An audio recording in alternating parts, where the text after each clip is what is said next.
Olá, queridos. Essa é a parte de número 2, com relação ao assunto Nova Jerusalém, e um comentário a respeito do vídeo do pastor Rafael Mikkel, né? Que eu já falei na parte anterior, né? Da, do tiro no pé que ele deu. E hoje a gente vai tratar aqui de mais dois pontos que eu selecionei no vídeo dele para estar fazendo um comentário, né? Inclusive refutando. Então, quais são os dois pontos? Um ponto é que ele vai falar da analepsia. Eu vou colocar agora para vocês ouvirem o que ele fala a respeito, o que ele entende a respeito de analepsia. Leitura que você vai fazer no Apocalipse, você vai compreender muitas coisas. Aí, quando você pega o Apocalipse 21, que eu quero ler agora, o Apocalipse 21, ele não é a continuação do Apocalipse 20. Ele é uma análise do capítulo 20. Ele está falando a respeito do milênio, do reino milenar. Novos céus e nova terra. A nova Jerusalém, ela desce no reino milenar. Apocalipse 21. Então, como vocês ouviram aí, né? A forma como ele enxerga. Em alguns pontos ele está certo, o analepsia, né? Só que tem um detalhe muito interessante que a gente vai ver hoje, através da palavra aqui, através do estudo, que a analepsia, quando a gente lê o sétimo selo, por exemplo, o sétimo selo ele tem muita informação dentro dele. Dentro do sétimo selo está a sétima trombeta, a sétima taça, e inclusive o julgamento do trono branco, dentro do sétimo selo. Então o sétimo selo vem e traz tudo, né? Porque Jesus abriu todos os eventos, né? Tudo que estava em oculto, tudo que estava para se revelar, Jesus abriu, entendeu? Quando ele abre o selo, fica nítido, fica evidente o que vai acontecer, né? E para explicar, então Deus colocou esses termos, né? Trombetas, taças e selos, né? Depois a gente vai ler a sétima trombeta, né? A sétima trombeta vai acrescentar detalhes, vai ampliar um pouquinho mais a informação do que estava contido dentro do sétimo selo. Depois a gente vai ler a sétima taça, que vai ser informado para a gente alguns detalhes a mais a respeito do sétimo selo. Depois você vai em Apocalipse 19, a sétima taça está em Apocalipse 16, né? Apocalipse 19 vai dar um zoom do evento que aconteceu dentro da sétima trombeta. Depois do Apocalipse 21, vai falar do sétimo selo e da sétima taça. Você entende? É claro que vai ter coisas da trombeta também, mas o início do capítulo 21, o início, é para trazer o desfecho da sétima taça e alguns detalhes do sétimo selo. Apocalipse 19 traz o desfecho da sétima trombeta, que foi falado no selo também. Tá? Vocês vão entender. Uma pequena introdução, mas a gente vai ler. Apocalipse 8, versículo de número 5, que diz assim, ó. E o anjo tomou o incensário e encheu-o de fogo do altar e o atirou na terra. E houve trovões, vozes, relâmpagos e terremoto. Então, só aqui já tem 4 informações, né? Trovões, vozes, relâmpagos e terremoto. Então, trovões, vozes, relâmpagos e terremoto, todos eles estão dentro de um contexto, né? São palavras-chave para a gente identificar mais para frente o que realmente o sétimo selo está trazendo. Né? E o verso 6 vai dizer, ó, então os 7 anjos que tinham 7 trombetas se prepararam para tocar. Não quer dizer que esse evento aqui do sétimo selo vai ser a condição para que as duas testemunhas possam tocar trombeta. Não é. As testemunhas já começam a tocar trombeta bem antes, ou melhor, logo depois, é claro, né? Porque na verdade esse selo está sendo revelado há 2000 anos atrás, né? Então as duas testemunhas vão tocar depois da trombeta, com certeza. Só que as trombetas estão dentro do selo. E não após, sabe? Imediatamente abriu o selo, vai para a trombeta. Não é assim. Tá? Tudo isso tem uma linha do tempo para a gente trabalhar, né? Ok. Então agora a gente vai direto lá para a sétima trombeta, porque aqui a gente tem 4 palavras-chave para trabalhar. Vamos lá na sétima trombeta, Apocalipse 11. Então você vê quantas informações tem dentro da sétima trombeta? É claro que não dá para a gente examinar tudo isso agora, né? Tem que ficar para um outro momento, um outro tema, um outro estudo à parte, né? Verso 19. Abriu-se então o santuário de Deus, ou seja, agora sim que vai tocar num pequeno detalhe do sétimo selo, que se acha no céu, e a arca da aliança foi vista lá dentro no santuário. E sobrevieram relâmpagos vozes, trovões e terremoto, e uma grande saraivada. Né? Então apareceu as 4 palavras-chave, apareceu a saraivada, mas tem um monte de eventos que aconteceram antes, né? Isto é, dentro dos selos. Apocalipse, vamos para o próximo ponto, né? Eu estou trabalhando aqui a analepsia, né? Tentando explicar para você o que é uma analepsia dentro do contexto da palavra, né? Não basta só saber, né, que está tendo uma analepsia, que Deus começa a falar do final, depois volta no meio, do meio ele volta para o início, do início ele pula para o final, depois ele volta para recapitular a história, etc, sabe? É igual nos filmes, nos seriados que a gente assiste, né? Eles botam uma cena forte no começo e depois volta para contar a história, para o que aconteceu até chegar naquele momento da qual cena foi impactou ali a gente, né? Ou deixou a gente curioso. Então, da mesma forma, quando você abriu o 7º selo, né, além das informações que são faladas lá, né, não só aquelas que eu li, houve trovões, vozes, relâmpagos e terremotos. Mas do nada, sabe? Então é necessário contar a história até chegar no auge do terremoto, das vozes, dos trovões, né? E dos relâmpagos, para entender o que exatamente o selo está dizendo. Então a gente acabou de ler Apocalipse 11, agora a gente vai lá em Apocalipse 16, né? Que vai falar da 7ª taça. A gente falou do 7º selo, inicialmente, depois a gente falou da 7ª trombeta, agora a gente vai falar da 7ª taça. Apocalipse 16, a partir do verso 17, eu acho que até o 20 a gente vai ler. Então derramou o 7º anjo a sua taça pelo ar, e saiu grande voz do santuário. A mesmo, você vê que lá na 7ª trombeta, quando a gente estava lendo lá, não saiu uma grande voz do santuário? Lá no selo não fala, né, que saiu uma grande voz, né? Só fala que teve terremoto e vozes, né? Mas é óbvio que a voz saiu de dentro do santuário também. Então vamos lá. Então derramou o 7º anjo da sua taça no ar, e saiu grande voz do santuário, do lado do trono, dizendo: está feito. Então essa palavra aqui mesmo, ó, está feito, ela tem ligação lá com a crucificação de Jesus, quando ele, um pouquinho antes dele morrer, ele diz, né, está consumado, está feito, né, parcialmente. É naquele momento lá, porque ali já se consumiu a sua obra, né, espiritualmente falando, já se consumiu tudo. Então ele fala, está feito, né? Mas essa frase ela vai se repetir mais vezes dentro do livro do Apocalipse, né? Sempre que ela se repete, está se referindo que termina o trono branco e inicia-se, é como se tivesse dado um reset no mundo. Inicia-se uma nova etapa. E aí Deus diz, né? Está feito. A gente vai entender melhor isso. Verso 18. E sobrevieram relâmpagos, vozes e trovões, e ocorreu um grande terremoto. Agora não é só terremoto, igual falou no, no 7º selo. Lá na 7ª trombeta teve terremoto, mas não falou que era um grande terremoto. Aqui está dizendo que é um grande terremoto. Inclusive, junto com o terremoto, como nunca houve, igual desde que a gente sobre a Terra. Tal foi grande esse terremoto que a grande cidade se dividiu em 3 partes. E a grande cidade, né? Que essa galerinha aqui que eu tô fazendo comentário, né, no vídeo a respeito do tema, espiritualizam a Nova Jerusalém, e quando eles espiritualizam a Nova Jerusalém, obrigatoriamente eles têm que chamar Jerusalém de prostituta. Não tem jeito. Você não consegue localizar a prostituta em outro lugar. Porque a Jerusalém tem que sair de cena, a Jerusalém terrena tem que sair de cena, ela não pode existir, porque se ela existir, vai entrar em choque, né? Com as informações do texto.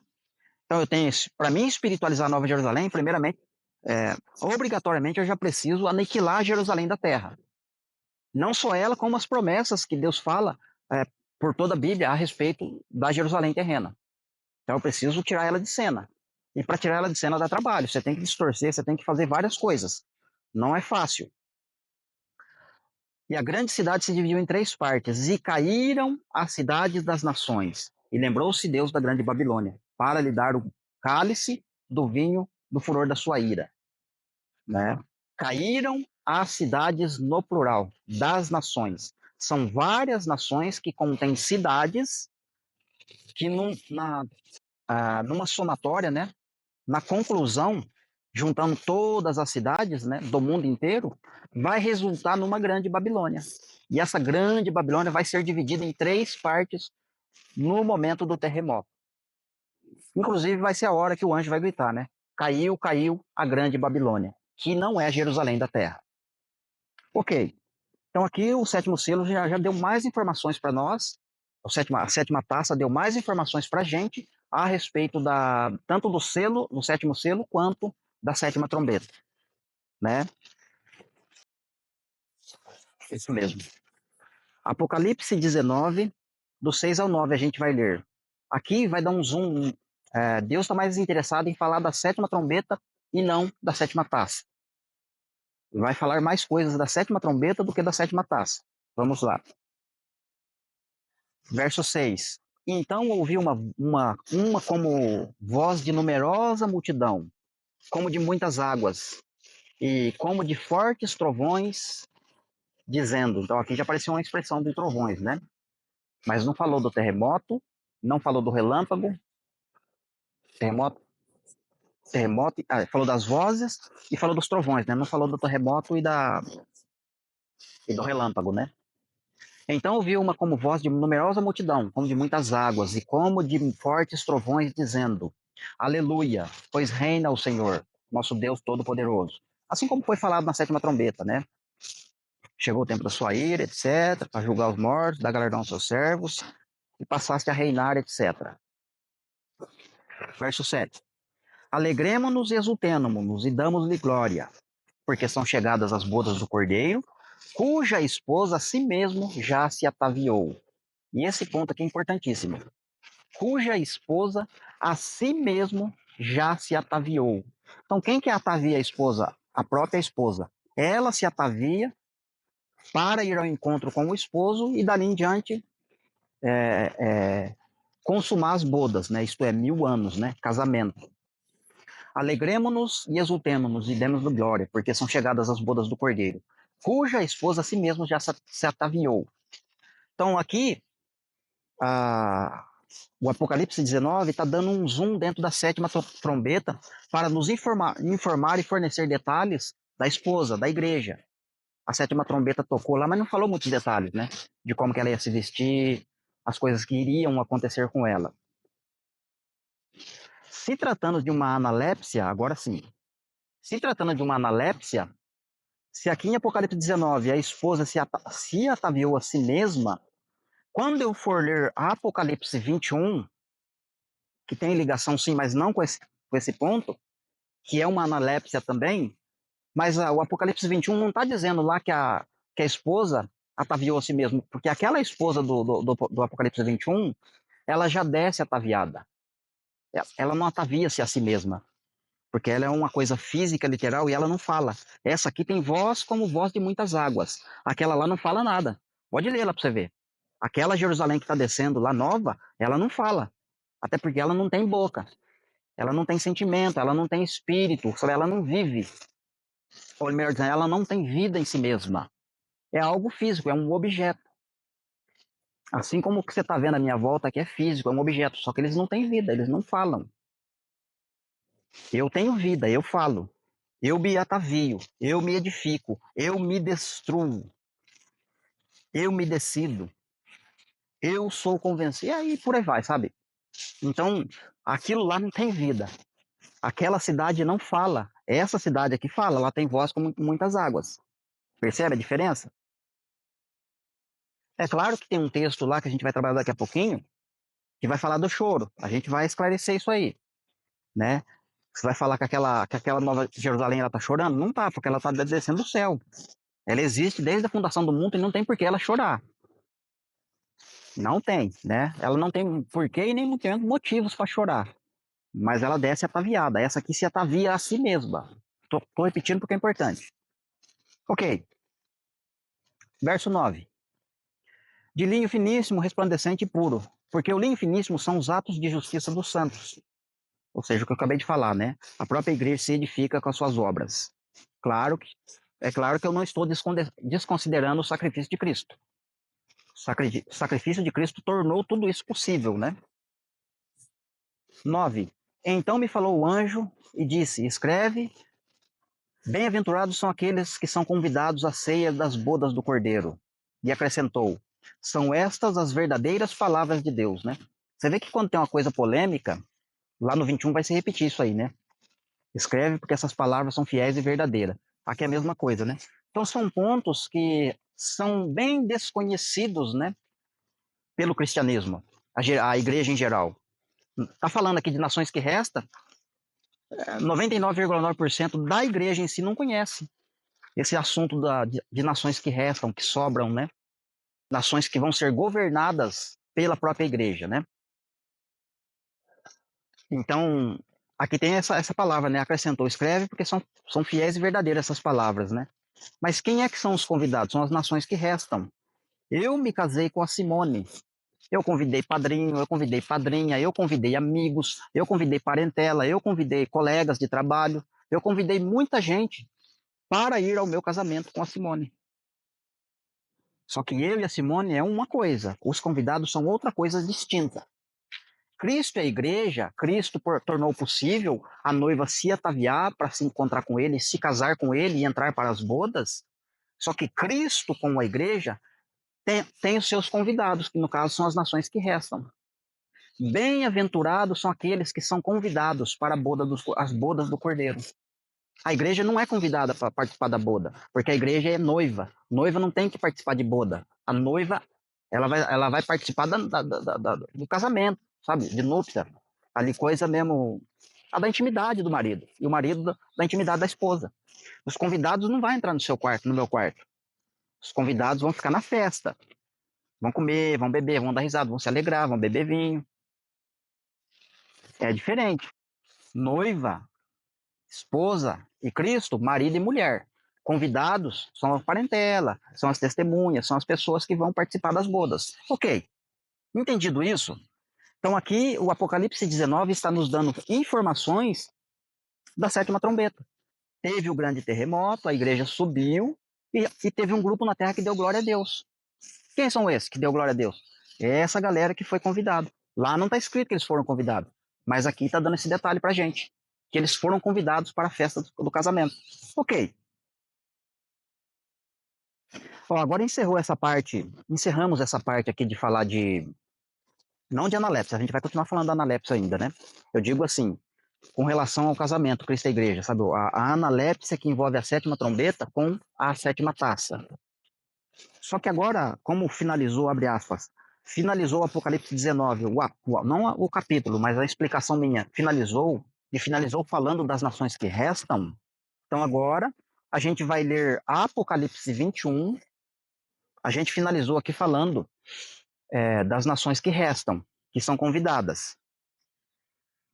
Apocalipse 11 eles deram glória a Deus. Apocalipse 19 eles são convidados. Apocalipse 21 vai mostrar o quê? Deus prometendo e enxugando as lágrimas dos olhos deles, né? Assim como ele fez com a igreja. Ele não prometeu, desde a antiguidade, enxugar da lágrima toda a lágrima dos olhos da igreja? E quando chegou na sétima trombeta, ele não se cumpriu isso?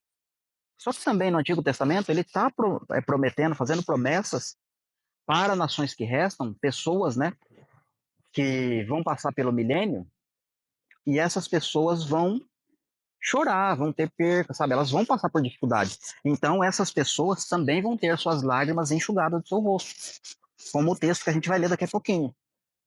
Vamos ler Apocalipse 21, mas primeiro vamos ouvir aqui a fala do pastor Rafael Bickel, né? Com relação a essa promessa que eu citei aqui. Eu citei a promessa de enxugar dos olhos a lágrima, né? Só que eles, para colaborar, para ajudar a espiritualizar Nova Jerusalém, para dizer que não tem nações que restam nesse aspecto de ter promessa de ter o seu olho enxugado, eles têm que dizer que a promessa de enxugar a lágrima do olho é só para a igreja e não para nações que restam. Escuta aí, escuta aí, vocês vão ouvir isso da boca dele. Isso que eu acabei de falar, da boca dele, escuta aí. Né? E você percebe que o ponto que está dizendo aqui, frisando, é o povo de Deus. É essa esposa ataviada. Percebe que você vai ver que não vai ter lágrimas, mortes, e já não existirá mais luto, e nem pranto, e nem dor. Mas para quem está destinado essas promessas? É justamente para a esposa do Cordeiro, somente ela. Né? Porque as pessoas leem esse texto, tá vendo? Já não tem mais morte. A morte foi lançada no lago de fogo, ali em Apocalipse 20. Contudo, aqui está direcionando essa profecia para a esposa do Cordeiro. Vocês Depois você acabaram de vai... ouvir aí o que ele falou, e agora a gente vai ler. Depois a gente vai pegar esse contexto que eu vou ler aqui, lá no profeta Isaías, né? Vi novo céu e uma nova terra, pois o primeiro céu e a primeira terra passaram e o mar já não existe. Na parte anterior, eu já expliquei isso aqui, né? Não vou me ater nisso aqui agora, não. Vi também a cidade santa, a Nova Jerusalém, que descia do céu, da parte de Deus, ataviada como noiva. Então veja, ela está ataviada como noiva, mas ela não se ataviou a si mesma. E essa cidade que está descendo aqui, ela não fala, ela não tem sentimentos, ela sabe, é uma coisa física. Adornada para o seu esposo. 3.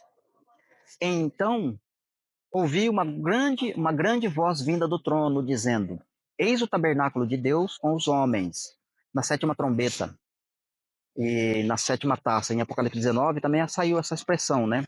Saiu uma voz do trono, né? Do lado do trono, uma voz do trono, que dizia, né? No caso aqui, eis o tabernáculo de Deus com os homens, né?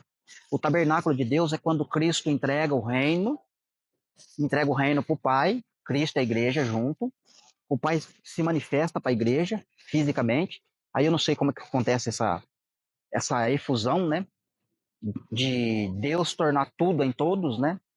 O Pai, o Filho e a igreja se tornam uma só pessoa. Não sei como é que é isso, né? Uma pessoa física. E aí essa pessoa física, Cristo, a igreja e o Pai, se transformam em um tabernáculo móvel, uma pessoa física. Essa pessoa física vai tabernacular, vai viver, vai andar no meio dos homens, que são nações que restam. Não é o tabernáculo aqui, que é a Nova Jerusalém, e que os homens aqui é a igreja. Não é isso, está errado isso. Os homens aqui está falando de uma nova etapa. A igreja já teve seu corpo transformado, a igreja já não é mais homem de carne e osso. Homem de carne e osso é as nações que restam. Eles não têm seus corpos transformados. Então a igreja, com o seu corpo transformado, junto com Jesus e o Pai, formam uma só pessoa. Uma só pessoa. É tudo em todos, como Paulo fala em Romanos. Em 1 Coríntios, melhor dizendo. Ou em Romanos, agora me confundi. Mas está escrito.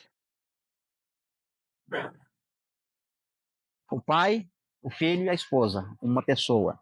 Homens, nações que restam. Esse homem, que é o tabernáculo, que não é a Nova Jerusalém, vai andar no meio das pessoas. É isso que o texto está dizendo. Aí essas pessoas podem ter ramo de palmeira nas mãos, sabe? Na verdade é ramo de tamareira, né? Porque palmeira, na verdade palmeira é bacalveira, coqueiro, né? Não tem sentido isso, né? No grego, no hebraico, vai aparecer a palavra tamareira, tâmara. Até porque tâmara é uma fruta muito doce, é um doce diferente. Então, o reino milenar, festa dos tabernáculos, é a festa das delícias, é a festa da doçura. Você entendeu? Tâmara, doce. Tâmara é doce. Na Páscoa e Asmo, você come ervas amargas, né? Porque fala de sacrifício, de morte, de dor, etc.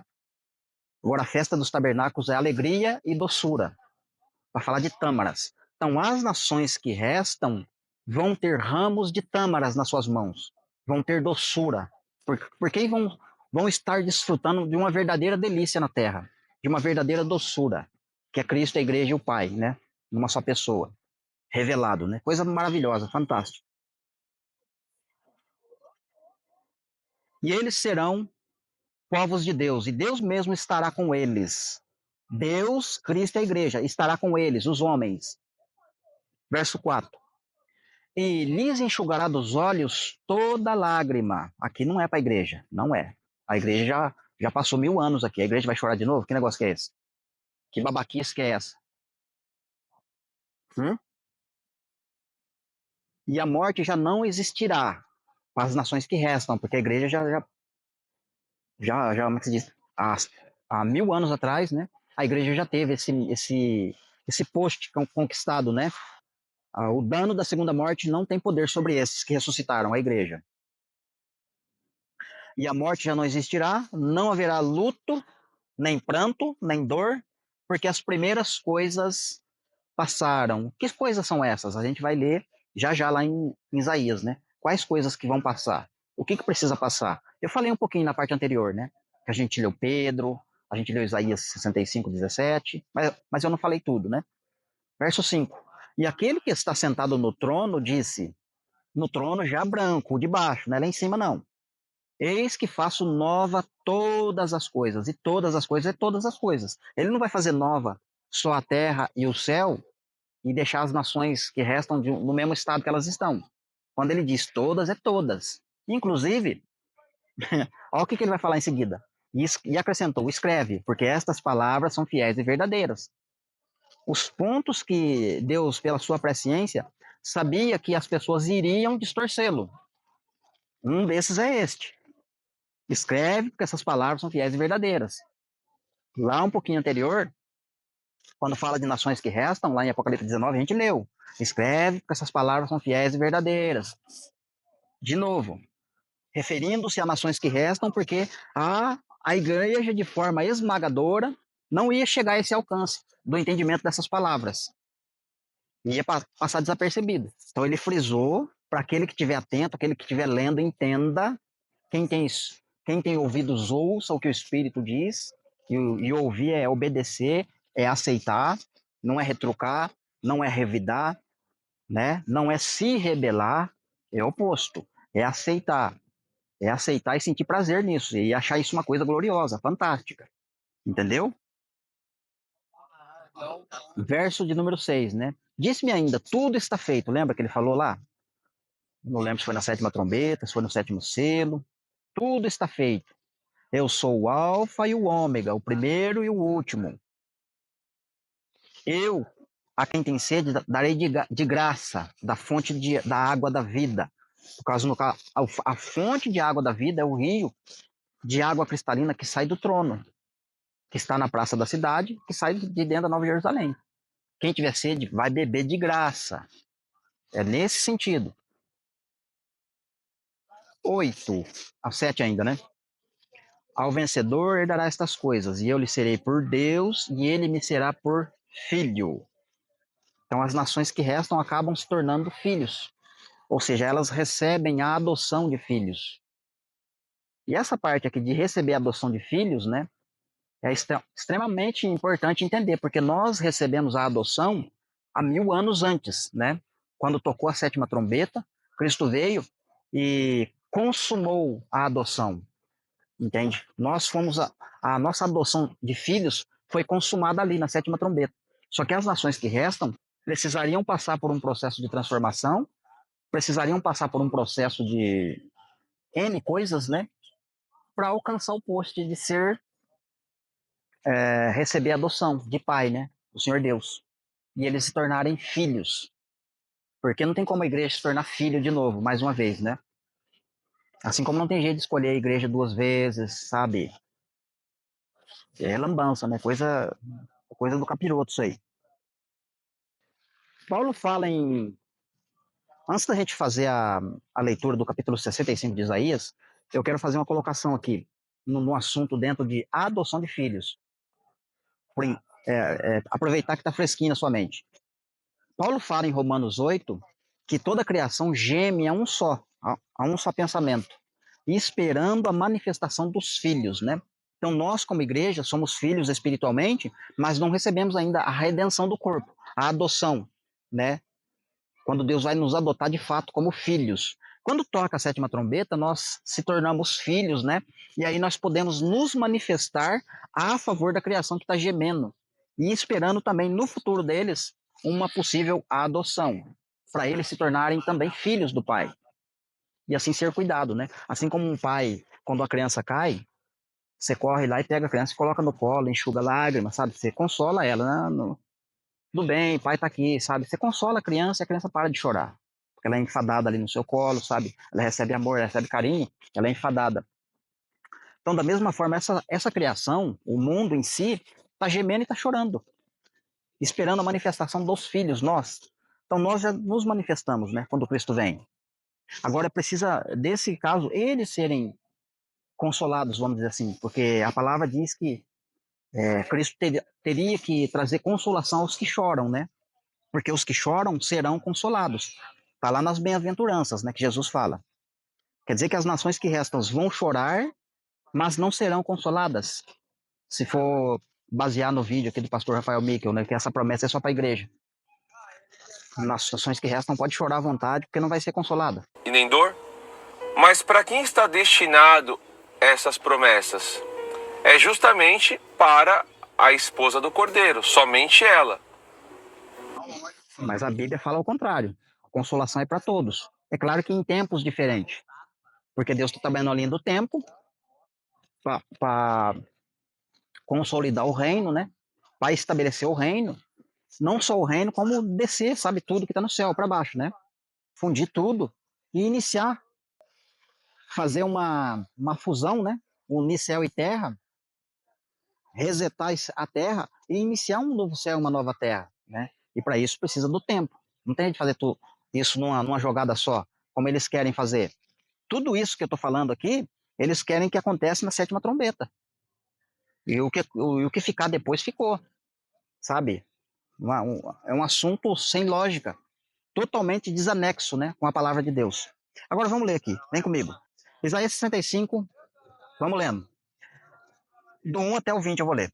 Fui buscado pelos que não perguntavam por mim, fui achado por aqueles que não me buscavam, a um povo que não se chamava pelo meu nome, do meu nome. E eu disse, eis-me aqui, eis-me aqui. Estendi a mãos todo dia para um povo rebelde que andava por um caminho que não é bom, seguindo seus próprios pensamentos. Povo que de contínuo me irritava abertamente, sacrificando em jardins e queimando incenso em lugares altos, e em lugares de tijolos, em templos, né? Queimando incenso dentro de templos, né? Parede de tijolo. Que mora entre as sepulturas e passa a noite em lugares misteriosos. Come carne de porco e tem seu prato ensopado de carne abominável. Verso 5. Povo que diz, fica onde você está e não chega perto de mim, porque eu sou mais santo do que tu. Essa palavrinha aqui eu escutei muito, sabe? Aliás, você escuta muito enquanto você está dentro do sistema, inflamado na bolha do sistema, né? Aproveitar o gancho aqui do Evangelho de Fariseus. Então eles gostam de arrotar a santidade, de ir no monte, fazer vigília, fazer campanha, fazer isso, aquilo outro, aquele sistema. E diz que tem uma santidade fora do comum. E se você se aproximar dele, você é um filisteu, você é um cananeu, você é um imundo, um incircunciso.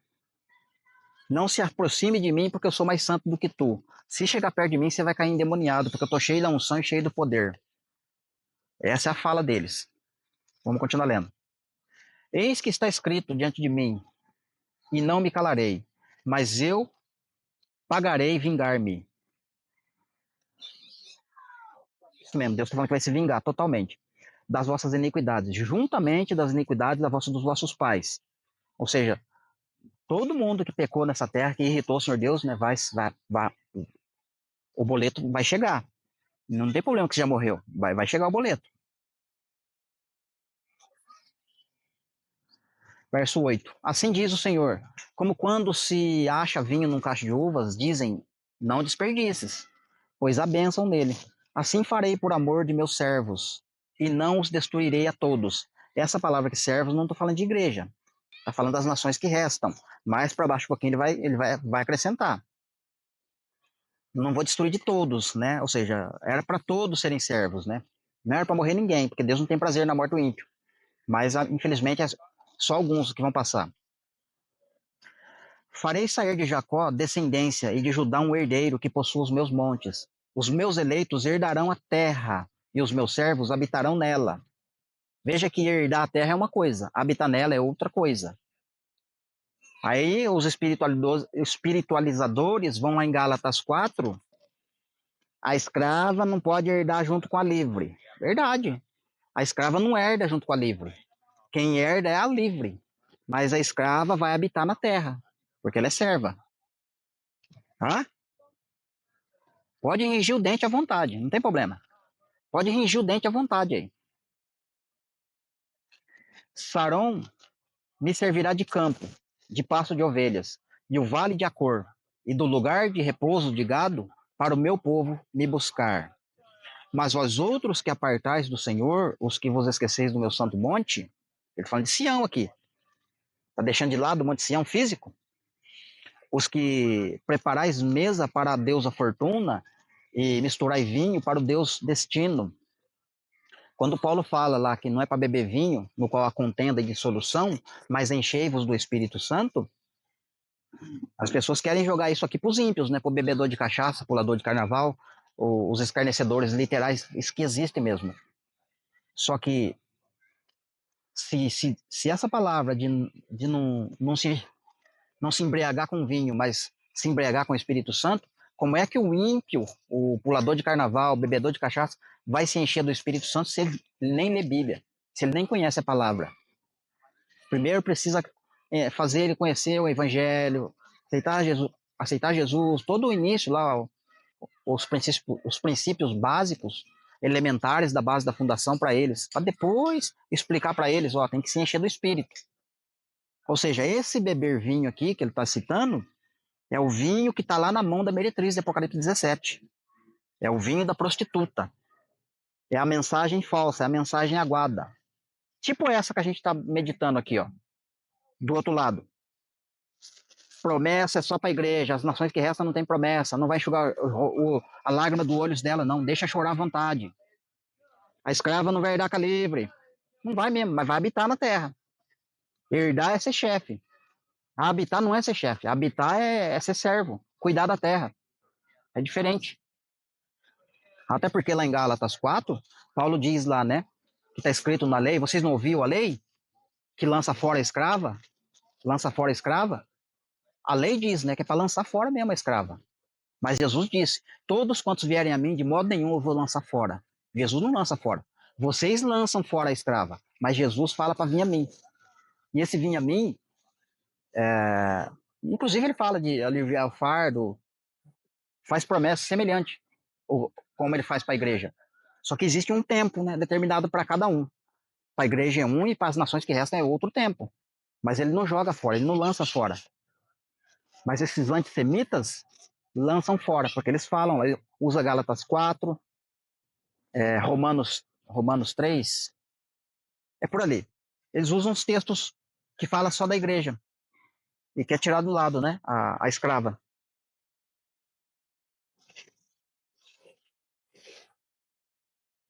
12. Também vos destinarei a espada, a todos vocês que encurvais a matança. Porquanto chamei e não me respondeste, falei e não atendestes, mas fizeste o que é mal perante mim. Escolhestes aquilo do que eu não tinha prazer. É o que eu acabei de falar. Deus está falando, Deus está gritando, Deus está chamando a atenção, mas eles não vão dar ouvidos. Eles não vão se arrepender. Eles vão continuar espiritualizando. Eles vão continuar lançando a escrava fora. Eles vão continuar negando a promessa que Deus está falando para Jerusalém terrena, eles vão continuar negando as promessas que existem para Israel 12 tribos, eles vão escolher excluir, né, as promessas que são destinadas às nações que restam, a Israel 12 tribos carnais, é tudo para a igreja, Cristo é igreja, Cristo é igreja, Cristo é igreja, Cristo é igreja, não tem fim. Está parecendo aquela oração do Pai Nosso lá, dos gentios lá, de Mateus 6, né, que Jesus fala, né? Vocês devem orar assim, não como os hipócritas dos gentios, com vãs repetições. Vãs repetições. Faz pelo menos 4 anos que existe essa vã repetição de espiritualizar Nova Jerusalém, de usar os mesmos argumentos antigos, as mesmas falácias. Você está refutando, você está falando que não é assim, e eles continuam. Vou ler de novo o verso 12. Também vos destinarei a espada, e todos vocês que encurvais a matança, porquanto chamei, vocês não respondem. Falei, vocês não ouviu. Mas fizeste o que é mal perante mim. E escolhestes aquilo que eu não tenho prazer. Você acha que Deus tem prazer em ver o filho, aquela pessoa que está destinada a ser herdeiro do reino, para reinar com ele? Olhar para as nações que restam e menosprezar? Falar que não tem promessa? Ser presunçoso, presumir em si mesmo? Nações que restam não tem promessa. Israel da carne não tem promessa. Jerusalém terrena não tem promessa. Só a igreja que tem promessa. Só eu que tenho promessa. Só eu vou reinar. Só a minha lágrima vai ser enxugada. Dele não. Né? E você percebe que o ponto que está dizendo aqui, frisando, é o povo de Deus. É essa esposa ataviada. Percebe que você vai ver que não vai ter lágrimas, mortes, e já não existirá mais luto, e nem pranto, e nem dor? Mas para quem está destinado essas promessas? É justamente para a esposa do Cordeiro, somente ela. 13. Pelo que assim diz o Senhor Deus: eis que eu, os meus servos, comerão, mas vocês vão ter fome. Os meus servos beberão, mas vocês vão ter sede. Os meus servos se alegrarão, mas vocês serão envergonhados. Eu falei disso aqui na parte anterior, hein? Lá no vídeo, o primeiro vídeo da Nova Jerusalém. E vou falar mais. Então, as angústias passadas referem-se ao contexto para a igreja. Cristo veio, tocou a sétima trombeta, enxugou as lágrimas dos olhos da igreja, e nesse momento a igreja já recebeu o consolo, já não tem memória das coisas passadas, inclusive da angústia que ela sofreu e passou. Ela não vai ter mais no coração, ela não vai ter mais essa lembrança, porque Deus já renovou ela e já se passaram as coisas para ela. Tudo se fez novo para a igreja, mas as nações que restam ainda precisam passar por isso. 17. Pois eis que eu crio novo céu e nova terra, e não haverá lembrança das coisas passadas, jamais haverá memória delas. Aqui já aplica-se para nações que restam, porque a gente está dentro do milênio. Na verdade, o trono branco já foi estabelecido, né? Se Deus está criando, já foi estabelecido o trono branco. 18. Mas vocês folgareis e exultareis perpetuamente no que eu crio, porque eis que eu crio para Jerusalém alegria, e para o seu povo regozijo. Eis que eu crio para Jerusalém cidade, e para o meu povo alegria. Cidade e povo são coisas distintas. Ainda tem aquele argumento, né, que essa galera usa, né? A cidade só pode ser cidade quando tem gente nela. A cidade só é cidade quando tem gente nela. Toca a sétima trombeta, caiu a cidade das nações. Se a cidade das nações caíram, caiu as pessoas também. Não resta mais ninguém na Terra. Porque se pessoas são cidade e cidades são pessoas, caiu a cidade das nações. Acabou com as pessoas. Sobre quem a igreja vai reinar? Esse argumento não cabe. Faz 5 anos que vocês usam esse argumento. É que cidade só é cidade por causa do povo. Inclusive, ele usa o texto lá de Daniel 9, né? As 70 semanas, né? As 70 semanas para expiar a iniquidade, fazer justiça eterna, sabe? Todos aqueles 7 pontos lá. Tá falando para a cidade e tá falando para o povo. Não, mas a cidade só é cidade quando tem o povo. A cidade é destruída, destrói o povo junto. Ou quando destrói o povo, a cidade fica. Não tem consciência, sabe? Não tem mentalidade nem para associar as coisas. Não consegue. Tá tão embriagado de vinho, sabe? Tá bebendo tanto vinho que não consegue discernir o que é cidade e o que é povo. Não sabe discernir o que é tijolo e o que é ser humano. Não sabe discernir o que é pedra e o que é pau. Não sabe discernir o que é mato e o que é folha. O que é mato e o que é madeira. Tá embriagado, sabe? Tá cambaleando. Tá cambaleando de vinho. Os neurônios não funcionam mais. 19. E exultarei por causa de Jerusalém, e me alegrarei no meu povo. Jerusalém e povo. E nunca mais se ouvirá nela nem voz de choro, nem de clamor, não haverá mais nela criança para viver poucos dias, em que o velho não cumpra os seus dias, porque morrer aos 100 anos é morrer ainda jovem, e quem pecar aos 100 anos será amaldiçoado. Eles edificarão as casas e nelas habitarão, plantarão vinhas e comerão do seu fruto. Não edificarão para que outros habitem, não plantarão para que outros comam, porque a longevidade do meu povo será como a da árvore, e os meus eleitos desfrutarão de todas as obras das suas próprias mãos. Não trabalharão debalde, nem terão filhos para calamidade, porque são posteridade bendita do Senhor, e os seus filhos estarão com eles. E será que antes que eles clamarem, eu lhes responderei, estando eles ainda falando, eu os ouvirei.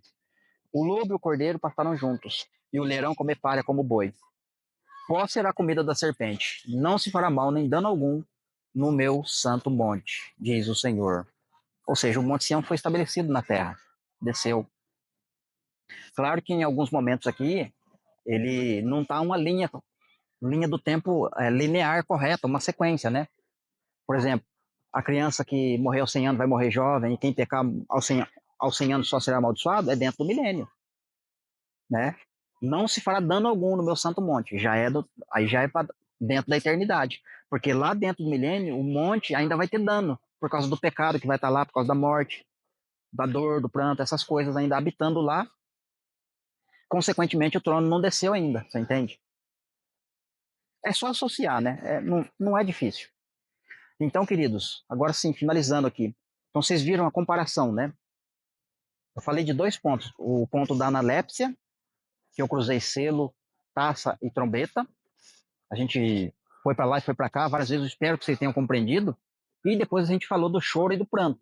Ou seja, do assunto que fala de nações que restam, de promessas relacionadas a nações que restam, comparando as promessas que foi dada para a igreja. Amém, meus queridos? Eu espero que vocês tenham compreendido. E se você está num canal como este, né? Espero que você esteja ali esperando, observando para ver até onde vai essa loucura, né? Porque se você está indo ali para beber água e para se alimentar, você está bebendo água contaminada. Em algum momento essa água vai se exteriorizar. E quando essa água contaminada ela se exterioriza, da sua boca vai sair rã. É um estudo que eu estou preparando, eu só vou deixar vocês curiosos, né, com sede, né? Lembra das pragas do rio Nilo, lá no Egito? Deus não falou que ia produzir do Nilo rãs, e as rãs entrariam nos oficiais, na casa do rei, dos servos, dos comandantes, dos empregados, de todo mundo, ia ter rã. Então a rã é doutrina, doutrinas que saem do rio que não é puro. O rio é como se fosse um deus, né? Uma doutrina absoluta, e a pessoa idolatra aquele rio. E aquele rio vai saindo água suja, sabe? E a pessoa vai bebendo, que é coisa espiritual, né? Aí dentro de si vai formar uma rã. Aí daqui a pouco essa pessoa vai pôr essa rã para fora. Inclusive essa rã faz sinais, faz prodígios, né? Que são espíritos de demônios que fazem milagres. Está lá em Apocalipse 16, é lá na sétima taça, inclusive, né? Mas é um vídeo à parte que a gente vai gravar aí, permitindo Deus. Tá bom, queridos? Deus abençoe, um forte abraço e vamos que vamos.